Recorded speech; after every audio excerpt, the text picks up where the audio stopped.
Bismillahirrahmanirrahim. Assalamualaikum warahmatullahi wabarakatuh.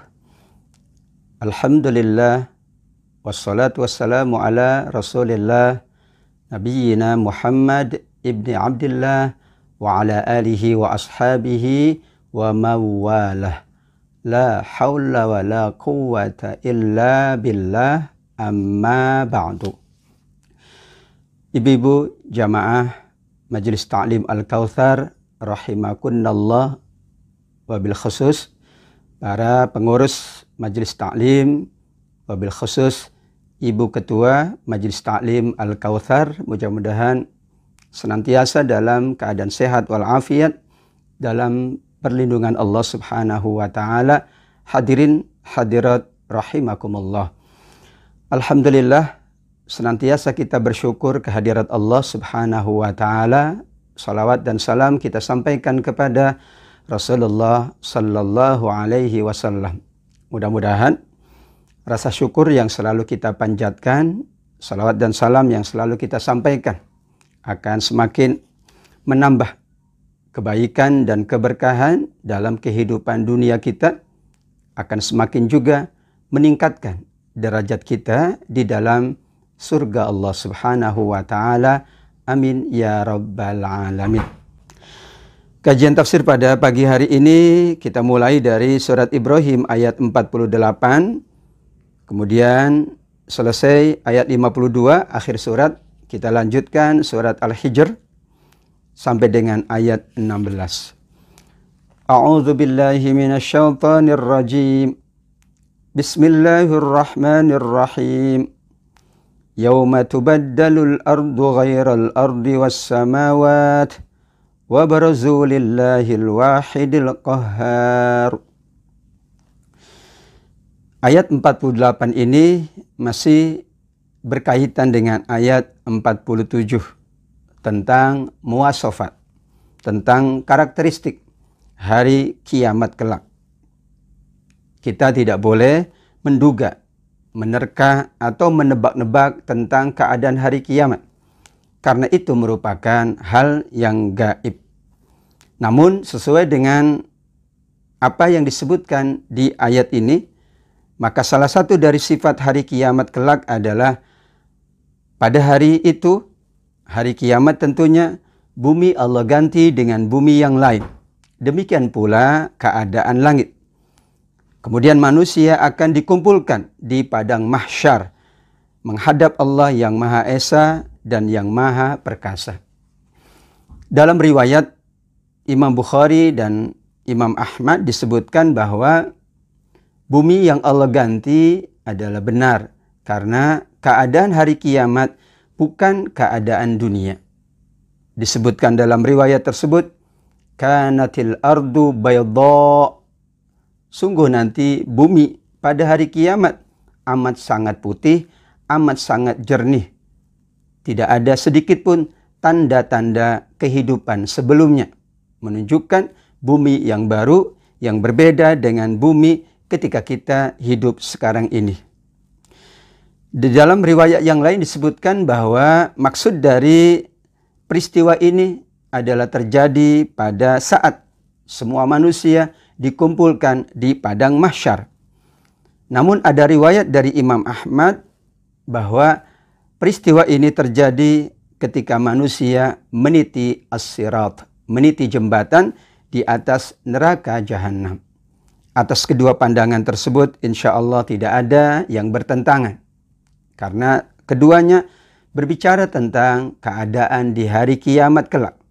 Apakah itu terjadi pada saat manusia dikumpulkan di padang mahsyar, atau itu terjadi pada saat manusia meniti sirat untuk menyelamatkan diri agar sampai ke dalam surga Allah Subhanahu wa taala. Karena di atas sirat adalah jahanam, adalah neraka, ada yang berlari, ada yang terbang, ada yang secepat kilat, ada yang merangkak, bahkan ada pula yang terjatuh lagi, kemudian berusaha bangun lagi, hingga alhamdulillah dengan rahmat Allah ia pun diselamatkan menuju tempat yang mulia, surga Allah Subhanahu wa taala. Tentu kita sangat berharap Kita diselamatkan saat di padang mahsyar, diselamatkan pula saat kita meniti sirat agar kita layak mendapatkan surga Allah Subhanahu wa taala. Dan saat di padang mahsyar semuanya akan menghadap Allah, berkumpul untuk mempertanggungjawabkan amal perbuatan masing-masing. Wa barzu lillahil wahidil qahhar.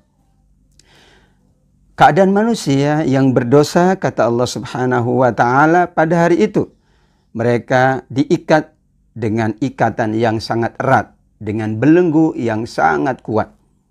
Wa taral mujrimin yauma idzim muqarranina fil asfad. Ayat 49 sampai dengan ayat 50.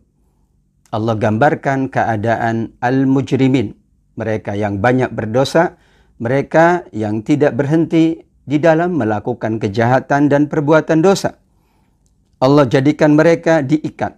Mereka diikat dengan ikatan yang sangat kuat. Ditambah lagi bahwa pakaian mereka pun terbuat dari cairan aspal. Karena panas, mereka berpakaian. Tapi pakaiannya disiapkan dari cairan aspal yang sangat panas. Wajah mereka pula, kata Allah, ditutup dengan api neraka, sehingga dari mulai ubun-ubun hingga ke mata kaki, bahkan hingga ke jari-jari kaki, semuanya terkena panas dari api neraka. Na'udzubillah. Kenapa demikian? Allah nyatakan di ayat 51, semuanya adalah agar masing-masing mendapatkan balasan sesuai dengan perbuatannya. Dan sungguh Allah Subhanahu wa taala sari'ul hisab, amat cepat hisabnya, amat cepat penghitungannya. Sesungguhnya apa yang kita lakukan di dunia, yang dilakukan oleh seluruh umat manusia, sudah ada catatannya. Meskipun demikian, tetap saja Allah amat sangat cepat penghitungannya, tidak membutuhkan waktu yang panjang. Padahal yang dihitung semua amal manusia. Yang dihitung pula seluruh manusia. Yang pertama Allah ciptakan hingga nanti manusia yang terakhir Allah ciptakan. Subhanallah. Itulah sifat Allah yang sangat cepat hisabnya. Sehingga tentu kita selalu berhati-hati agar kemudian hisab nanti dimudahkan oleh Allah. Sebagaimana doa Aisyah radhiyallahu anha, Allahumma hasibni hisaban yasira. Ya Allah, mudahkanlah hamba pada saat nanti dihisab.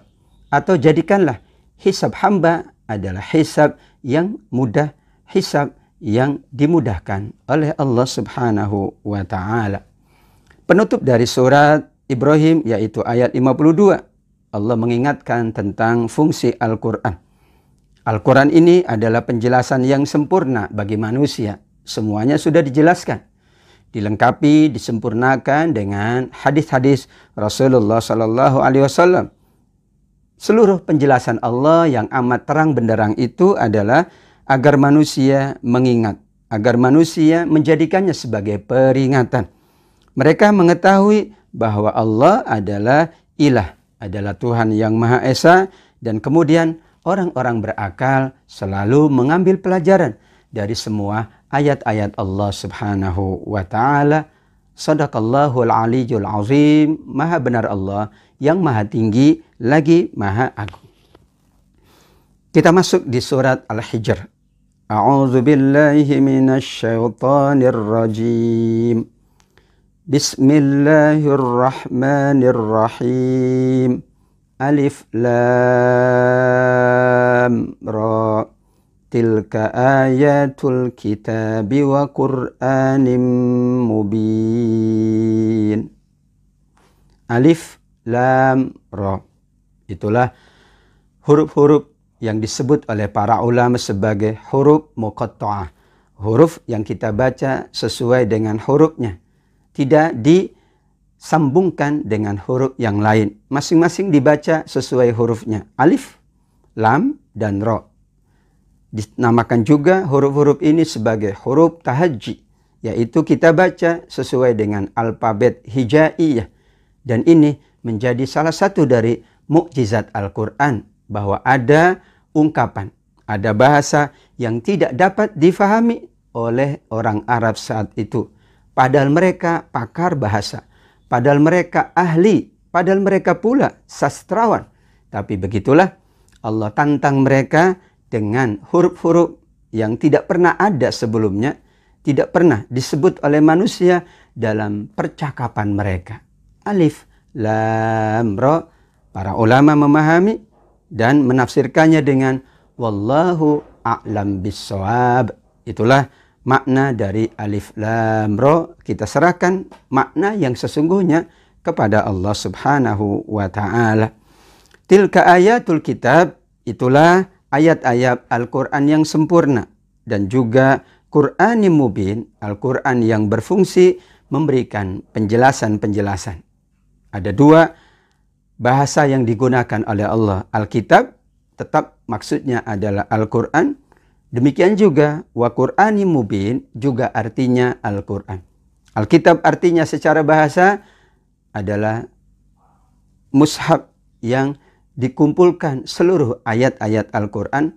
Sedangkan Quran secara bahasa artinya adalah ayat-ayat yang kita baca.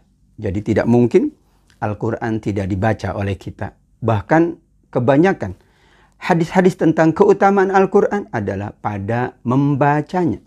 Siapa yang membaca satu huruf, maka ia mendapatkan 10 kebaikan. Dalam hadis tersebut, Rasulullah SAW menjelaskan, alif, lam, mim bukan satu huruf, tapi alif satu huruf, lam satu huruf, mim satu huruf. Sehingga kalau dihitung, betapa banyak keutamaan dari membaca huruf Al-Quran, kalimat-kalimat Al-Quran. Begitulah makna dari Alkitab dan juga makna dari Al-Quran secara bahasa. Namun kedua-duanya adalah wahyu Allah. Kedua-duanya adalah pedoman dan petunjuk dari Allah untuk kita jalankan demi keselamatan, kebahagiaan, dan kebaikan kita semuanya.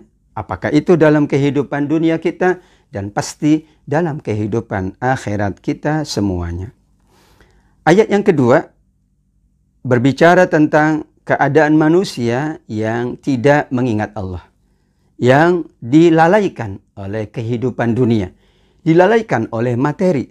Rubama yawaddul ladzina kafaru law kanu muslimin. Biarkan mereka makan bersenang-senang, dilalaikan oleh angan-angannya. Angan-angan ingin hidup 1000 tahun lagi, angan-angan tidak ada lagi yang menghalanginya berbuat dosa, angan-angan yang sangat banyak.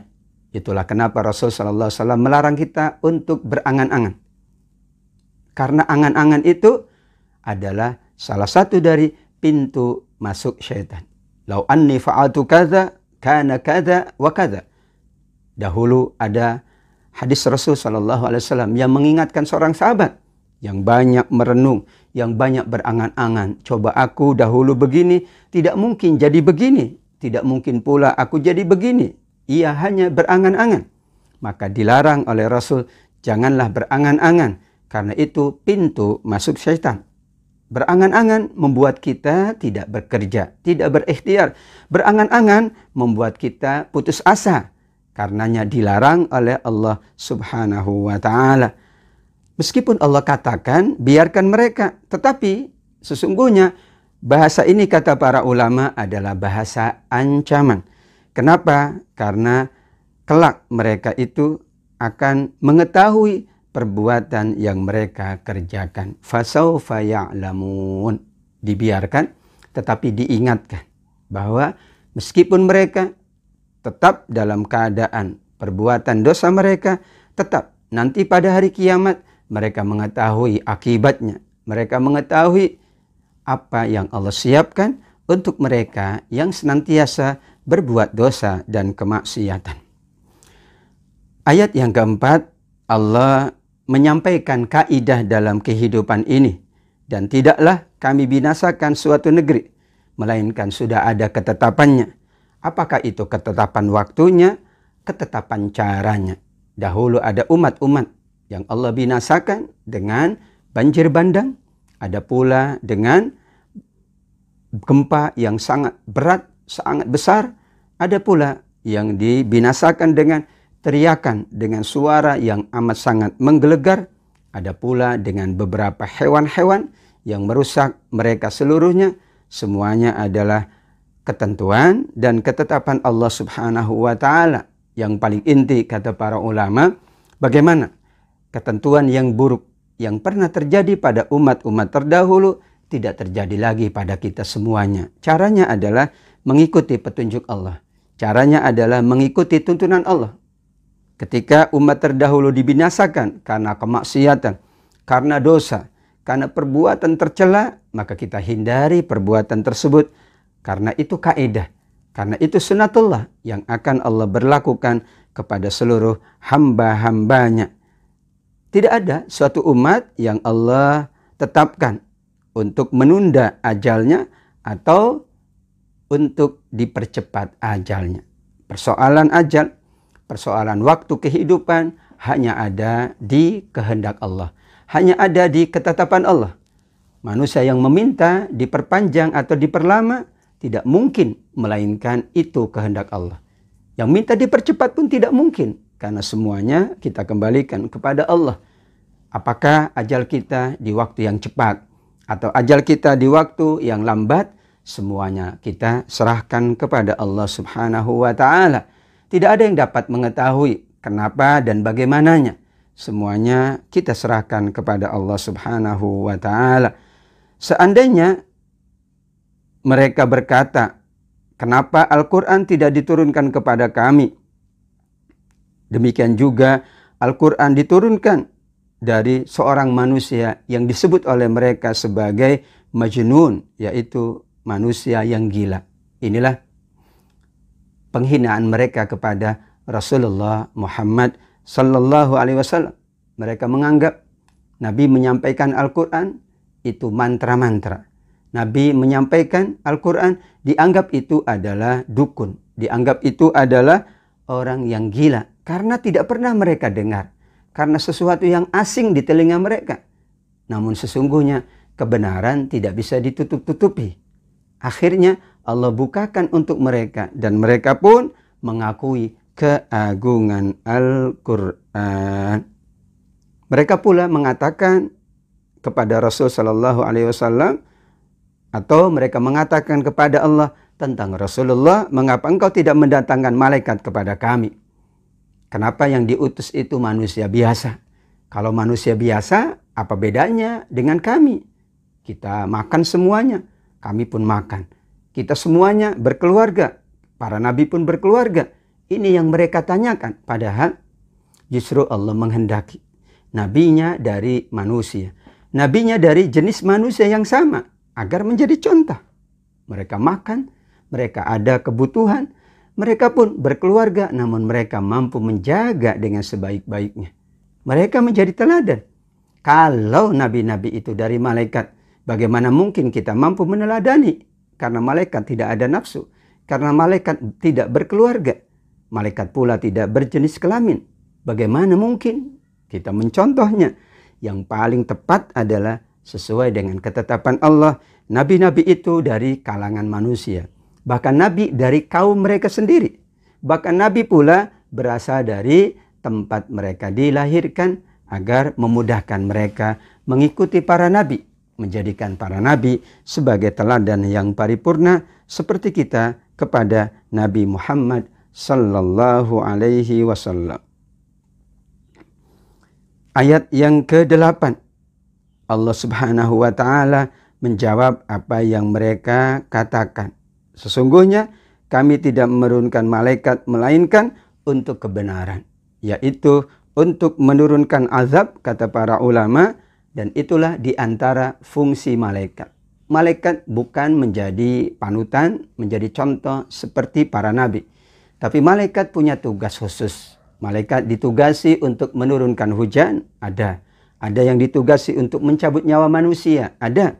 Ada yang ditugasi oleh Allah untuk mengazab manusia, ada. Semuanya ada tugas dan fungsinya.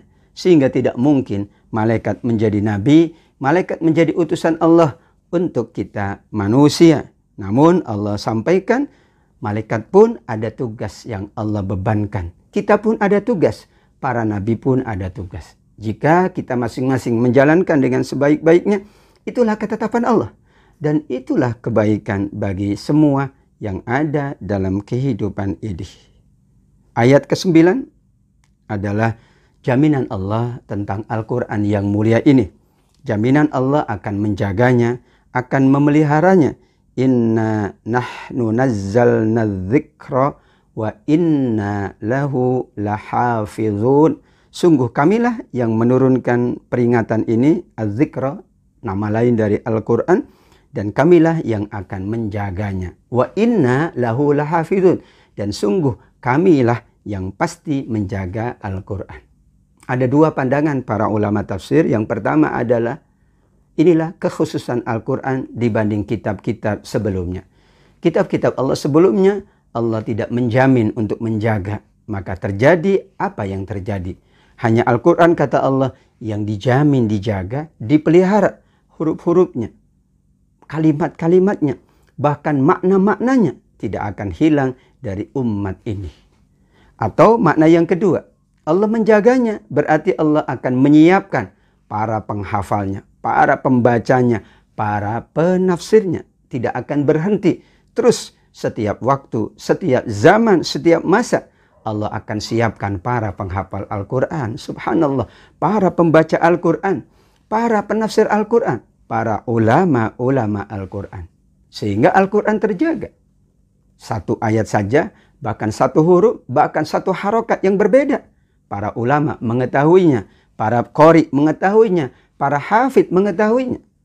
Ada saja makna yang diselewengkan. Para penafsir mengetahuinya. Sehingga disitulah para ulama Al-Quran pun menjaga Al-Quran. Makna yang lain, karena menggunakan kata inna kami, menunjukkan di antara makna inna di dalam Al-Quran yang menyebutkan kami, padahal Allah pasti yang maha kuasa untuk menurunkan Al-Quran dan menjaganya. Tapi makna kami ini di antara makna bahasanya berarti ada keterlibatan manusia. Manusia atau kita diminta menjaga Al-Quran, membacanya, memahaminya, mentadaburinya. Seperti yang kita lakukan pada pagi hari ini, mentadaburi Al-Quran dalam rangka mengamalkan ayat 9 ini. Pada masa Abu Bakar As-Siddiq radhiyallahu an, banyak para penghafal Quran yang syahid, yang wafat. Maka Umar bin Khattab mengajukan usulan kepada Abu Bakar, wahai Abu Bakar, sahabatku, alangkah baiknya kalau Al-Quran ini dibukukan. Banyak penghafal Al-Quran, kalau banyak yang wafat, bagaimana Al-Quran ini kekal pada kami? Sementara para penghafal ini adalah para penjaga Al-Quran. Sedangkan tulisan belum seperti sekarang ini. Ada yang menulis di pelepah korma, di tulang binatang, sehingga mungkin akan hilang dengan waktu, akan rusak dan sebagainya. Maka saya mengusulkan, kata Umar, Al-Quran dibukukan. Al-Quran dikumpulkan. Sehingga nanti insya Allah mudah dibaca dan Al-Quran akan terpelihara. Masya Allah. Begitulah cara para ulama memahami ayat yang ke-9 ini. Alhamdulillah kita sedang mengamalkan ayat ini. Kita membaca terus-menerus. Kita juga menghafal surat-surat pendek tentunya. Tapi para santri, para ustadz menghafal ayat-ayatnya dengan baik. Ada para ulama Al-Quran yang menjaga maknanya, yang menjaga petunjuk Al-Quran. Ada para penafsir Al-Quran yang berusaha menyampaikan tafsiran Al-Quran dengan baik, yang sesuai dengan kehendak Allah, kehendak Rasulullah Sallallahu Alaihi Wasallam. Jamaah yang dimuliakan Allah Subhanahu Wa Taala, Allah pula menegaskan di ayat yang ke-10. Dan sungguh kami telah mengutus beberapa nabi sebelum engkau ya Muhammad kepada umat-umat terdahulu. Ayat seperti ini kata para ulama tafsir banyak di dalam Al-Quran. Tujuannya adalah untuk menegaskan bahwa Nabi Muhammad ini sama dengan nabi-nabi sebelumnya. Bahwa benar Nabi Muhammad adalah nabi utusan Allah seperti nabi-nabi sebelumnya. Karena orang-orang musyrik Makkah memang tidak mempercayai. Mereka menyaksikan, meragukan bahwa Nabi Muhammad adalah nabi. Maka Allah sampaikan, dahulu ada para nabi. Ada yang mengingkari dan ada yang mengimaninya. Namun tetap mereka adalah utusan Allah. Sekarang pun Nabi terakhir Nabi Muhammad SAW. Ada yang mengimaninya, ada pula yang mengingkarinya. Tapi ini tidak menunjukkan bahwa beliau bukan Nabi. Justru Allah tegaskan Nabi Muhammad adalah juga Nabi seperti Nabi-Nabi sebelumnya. Atau yang kedua karena satu-satunya Nabi Muhammad Sallallahu Alaihi Wasallam yang berasal dari bangsa Arab. Sedangkan yang lain sebelumnya berasal dari kabilah atau umat kaum Bani Israel. Sehingga mereka mempertanyakan, meragukan, kenapa ini berbeda? Perlu ditegaskan oleh Allah. Perbedaan keturunan, perbedaan ini dari kabilah A, ini dari umat A, itu tidak mengakibatkan gugur kenabiannya. Tapi ini menunjukkan kemuliaan Nabi Muhammad SAW. Maka ditegaskan tentang ketetapan Allah. Semua nabi adalah sama. Semua nabi dan rasul adalah utusan Allah, pilihan Allah. Dan Allah bekali dengan wahyu agar mereka mampu menjalankan tugas Allah kepada umatnya masing-masing dengan sebaik-baiknya. Dan setiap kali seorang rasul datang kepada mereka, inilah hal yang sering terjadi, bahkan kerap terjadi. Mereka melakukan yastahzi'un, memperolok. Seperti kepada Nabi Muhammad tadi di ayat sebelumnya. Nabi Muhammad dianggap gila, na'udzubillah. Dianggap dukun, dianggap tukang ramal. Karena menyampaikan sesuatu yang tidak pernah mereka dengar. Di atas kemampuan mereka, Masya Allah secara bahasa. Sehingga mereka memperolok. Bahkan meminta agar bukan Nabi Muhammad, minta Nabi yang lain. Bahkan minta agar jangan manusia, tapi malaikat Allah. Kita katakan sunnatullah, ketetapan Allah menghendaki Nabi berasal dari jenis manusia, bahkan dari kabilah mereka. Sehingga tidak ada lagi, melainkan kita ingin mengikuti tuntunan para nabi, khususnya kita umat akhir zaman, Nabi kita Nabi Muhammad Sallallahu Alaihi Wasallam. Mereka pula selain memperolok para nabi, mereka pula memasukkan olok-olok itu ke dalam hati orang yang berdosa. Atau dimaknai karena mereka suka memperolok nabi, maka Allah memasukkan sifat memperolok itu ke dalam hati mereka. Sehingga menjadi kebiasaan. Sehingga mereka tidak bisa keluar dari sifat buruk tersebut. Ini penting jamaah yang dimuliakan Allah. Manusia yang bersifat mulia, Allah tanamkan kemuliaan. Tapi manusia yang sifatnya buruk, lama-lama keburukan itu menjadi tabiat, menjadi sifat yang sulit untuk dihilangkan, yang sulit untuk dihapus, melekat di dalam hati mereka. Inilah makna dari ayat 12 surat Al-Hijr. Karenanya kenapa kita menjaga akhlak kita? Kenapa Rasul menyebutkan innama bu'ithtu liutammima makarimal akhlak? Aku diutus, kata Rasulullah, adalah untuk memperbaiki, menyempurnakan akhlak umatnya. Ketika akhlaknya baik, maka akan bertambah baik dan dijaga kebaikannya oleh Allah. Namun ketika sifatnya buruk, sifatnya tercela dan terus-menerus dalam keadaan tersebut, lambat laun menjadi tabiat. Kalau sudah menjadi tabiat, sudah berkarat di dalam hati, sulit untuk diubah. Begitulah kenapa kita tanamkan akhlak yang mulia. Addibu auladakum wa hassinu asma'akum. Rasul mengingatkan, perbaikilah nama dari nama anakmu, kemudian bimbinglah, didiklah anak-anakmu dengan adab yang mulia. Rasulullah SAW menyebutkan tentang dirinya, addabani rabbi fa ahsana ta'dibi. Sungguh Allah lah yang mendidik aku, Allah lah yang membimbing aku dengan akhlak yang mulia, sehingga aku hadir sebagai manusia mulia dengan akhlaknya yang sangat luhur, yang sempurna. Ayat berikutnya, mereka memang tidak beriman kepada Al-Quran. Padahal sudah banyak ketetapan Allah, sunnatullah yang berlangsung kepada umat-umat terdahulu. Mereka memperolok-olok, mereka tidak mengimani. Mereka pula tidak mempercayai Al-Quran, bahkan tidak mempercayai Nabi sebagai Nabi-Nabi Allah Subhanahu wa Ta'ala. Maka Allah ingatkan, dahulu ada yang memang mengingkari Nabi, ada yang memperolok, ada yang tidak mempercayai, maka terjadi seperti mana yang Allah tetapkan. Karenanya di ayat 14 Allah ingatkan, kalau kami bukakan kepada mereka salah satu dari pintu langit, terus menerus naik ke atasnya. Disinilah ketentuan Allah bahwa manusia yang mulia Allah akan angkat derajatnya. Kalau sudah diangkat derajatnya, semakin naiklah derajat, semakin mulia. Namun sebaliknya, kalau manusia tidak diangkat derajatnya oleh Allah, malah dihinakan oleh Allah. Karena perbuatannya, karena sifatnya, maka sulit dia untuk diangkat. Ia berada dalam kehinaan, dalam keadaan yang sangat rendah. Karenanya kita memohon kepada Allah Subhanahu wa ta'ala dengan amal ibadah kita, dengan akhlak kita. Inilah ilaihi yas'adul kalimut thayyibu wal amalus salihu yarfa'u. Sungguh kalimat yang baik, ungkapan yang mulia, nasihat, pesan, wejangan, dan sebagainya, ini Allah akan angkat ke langit. Kemudian jika manusia beramal, ketika manusia beramal soleh, maka ini akan menaikkan lagi derajatnya di sisi Allah Subhanahu wa ta'ala. Lisan akan mengangkat derajat kita, maka kita hindari ucapan yang tidak baik. Amal akan lebih mengangkat lagi, menyempurnakan derajat kita di sisi Allah. Karenanya kita selalu berniat untuk melakukan perbuatan-perbuatan yang mulia, perbuatan-perbuatan yang baik di sisi Allah Subhanahu wa ta'ala. Walau fatahna alaihim babam minas sama' fadhallu fihi ya'rujun. Ada yang memahami bahwa disinilah pintu langit itu adalah pintunya malaikat.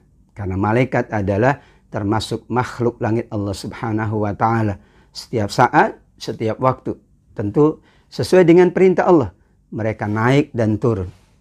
Mereka naik untuk mendapatkan wahyu dan perintah dari Allah, turun untuk menjalankan wahyu perintah dari Allah. Apapun, karena seluruh yang ada dalam kehidupan ini sesungguhnya adalah diatur oleh Allah melalui malaikat-malaikat Allah. Adanya kenikmatan, adanya hujan, adanya rizki, adanya berbagai keadaan manusia, sesungguhnya sudah Allah siapkan malaikat-malaikat yang menjalankan tugas-tugas Allah Subhanahu wa ta'ala. Orang-orang yang tidak beriman akan mengatakan sesungguhnya pandangan kamilah yang dikaburkan. Bahkan kami adalah orang yang terkena sihir. Di sini alasan mereka. Kenapa mereka tidak mampu melihat kemuliaan dan kebaikan Al-Quran? Karena mereka mengatakan mata kami sudah kabur. Mata kami sudah tertutup. Dan kami terkena sihir. Masya Allah. Padahal itulah di antara hukuman Allah kepada mereka yang tidak mau melihat kemuliaan Al-Quran, tidak mau memandang keagungan Al-Quran. Mereka akhirnya tidak dapat memandang kemuliaan dan kebaikan.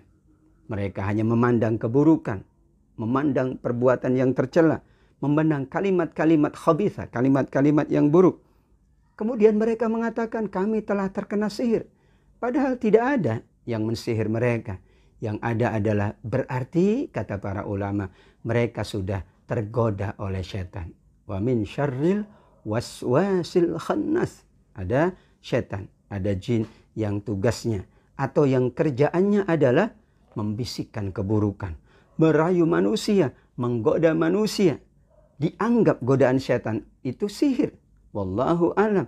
Padahal karena perbuatan mereka itulah akhirnya setan pun berada di dalam tubuh mereka. Bukankah kita jika mampu menjaga diri, setan tidak akan mampu menggoda kita. Namun kalau kita tidak mampu menjaga diri, maka setan pun akan bersemayan di dalam tubuh kita. Inna syaitan yajri mibni adama majradam. Sungguh setan itu mengalir dalam tubuh manusia seperti aliran darah. Berarti setiap saat, setiap waktu ia akan berada di dalam tubuh kita jika kita tidak mampu menjaga. Karenanya kita jaga dengan kalimat thayyibah, dengan Al-Quran, dengan zikir, dengan asma'ul husna. Kita jaga dengan sholat, kita jaga dengan puasa, kita jaga dengan infak dan sodako, kita jaga dengan kebaikan. Karena kalau tidak dijaga, syaitan akan mudah masuk ke dalam tubuh kita. Itulah perlu diruqyah. Diruqyah itu artinya adalah ditanamkan kebaikan, ditanamkan ayat-ayat Al-Quran, ditanamkan agar ia semakin soleh, semakin dekat dengan Allah. Sehingga syaitan yang tadinya berada dalam tubuh manusia, ia tidak akan tahan. Karena dalam tubuhnya ada ayat Al-Quran, ada doa, ada zikir, ada kalimat thayyibah, ada kemuliaan. Dijaga betul-betul tubuhnya sehingga syaitan tidak mungkin masuk dan menyelinap ke dalam tubuh manusia. Walaqad ja'alna fis sama'i buruja wa zayyannaha lin-nazirin. Inilah ayat yang menyebutkan tentang keagungan langit ciptaan Allah. Allah menciptakan langit. Di dalam langit itu ada gugusan bintang-bintang dan menjadikannya akan indah bagi yang memandangnya. Langit kita katakan makhluk Allah yang agung, tanpa ada tiang yang menyangganya, tapi ia kokoh. Ia di dalamnya pula sekian banyak makhluk Allah, termasuk Allah ciptakan bintang-bintang yang tujuannya adalah untuk keindahan. Wa zayyannaha, demikian juga untuk kesempurnaan dari langit. Ada yang memaknai adalah rujuman lisyayatin. Nanti di ayat 17 diantaranya sampai dengan ayat 18. Fungsi dari bintang, gugusan bintang yang ada di langit adalah untuk merajam syaitan, untuk mengusir syaitan. Karena kita tahu di beberapa ayat Al-Quran, khususnya di surat Al-Jin, syaitan selalu mencuri dengar dari wahyu di langit. Ia akan mencari tempat, kemudian mencuri dengar dari wahyu yang Allah sampaikan kepada para malaikat. Namun karena ada bintang, maka ia tidak mampu, karena bintang itulah yang merajam mereka. Bintang itulah yang mengusir mereka. Namun mereka pura-pura mendengar dengan baik, padahal mereka hanya mencuri-curi dengar. Itulah yang disampaikan maaf kepada dukun, kepada yang lain, sehingga ketika kita datang, ia tahu, padahal tidak sepenuhnya benar. Kalaupun tahu itu kebetulan, karena itulah mereka mencuri-curi dengar dari wahyu, dari perintah yang Allah sampaikan kepada malaikat-malaikat Allah Subhanahu wa Ta'ala. Tetapi di ayat ini, fungsi yang paling utama dari bintang, dari gugusan bintang adalah untuk keindahan langit ketika manusia memandangnya. Subhanallah, kita pandang langit sangat indah, kokoh dan sebagainya. Itulah kenapa ketika berdoa kita memandang ke atas. Ketika berdoa kita memandang ke atas karena Allah berada di tempat yang paling atas. Malaikat-malaikat pun berada di langit Allah, kecuali mereka ditugaskan untuk turun ke bumi Allah Subhanahu wa Ta'ala. Namun pada hakikatnya intinya adalah bahwa kesempurnaan langit, kesempurnaan bumi, kesempurnaan semua ciptaan Allah adalah dalam rangka kebaikan manusia. Manusia yang baik mampu memanfaatkan keagungan ini. Dan kita menjadikan keagungan ciptaan Allah adalah tanda keagungan Allah. Melihat keagungan makhluk Allah, langit, bumi, sekian banyak tumbuh-tumbuhan, kita jadi mengagungkan Allah. Subhanaka ma khalaqta hadza batila. Maha suci Allah, tidak ada yang engkau ciptakan sia-sia atau batil. Semuanya adalah untuk kebaikan kita. Insya Allah kita selalu menjadikan ayat-ayat Allah sebagai bahan untuk meningkatkan iman. Apakah ayat kauniyah, yaitu ayat yang ada pada kehidupan kita, semua makhluk yang Allah ciptakan. Atau ayat Qur'aniyah, ayat yang terdapat di dalam mushaf Al-Quran kita. Mudah-mudahan hadirin hadirat, khususnya Jamaah Masjid Ta'lim Al-Kautsar, kita selalu mampu meningkatkan iman dan takwa kita dengan ayat-ayat Allah. Dan kita selalu dijaga diri kita dari godaan syaitan. Kita mampu menjaga diri kita, keluarga kita, sahabat-sahabat kita, teman-teman kita. Dan inilah kenapa kita mengaji. Kenapa kita membaca Al-Quran. Karena inilah merupakan penyelamat kita di dunia. Dan penyelamat kita di yaumil qiyamah kelak. Allahumma ja'alil Qur'ana syafi'an lana. Ya Allah, jadikan Al-Quran pembela kami, syafaat kami di yaumil qiyamah kelak. Jadikan Al-Quran hujjah untuk kami, bukan hujjah atas kami. Jadikan Al-Quran imam kami, cahaya kami, penenang kami ketika di dalam kubur. Jadikan Al-Quran yang kami baca, yang kami tadaburi, yang kami kaji, penambah amal kebaikan kami. Jadikan anak-anak kami para penghafal Quran, para pembaca Al-Quran, para penafsir Al-Quran. Jadikan kami keluarga-keluarga Allah dengan Al-Quran yang mulia ini. Amin ya rabbal alamin. Sadaqallahul azim. Demikian, terima kasih dan mohon maaf. Wabillahi taufiq wal hidayah. Wassalamualaikum warahmatullahi wabarakatuh.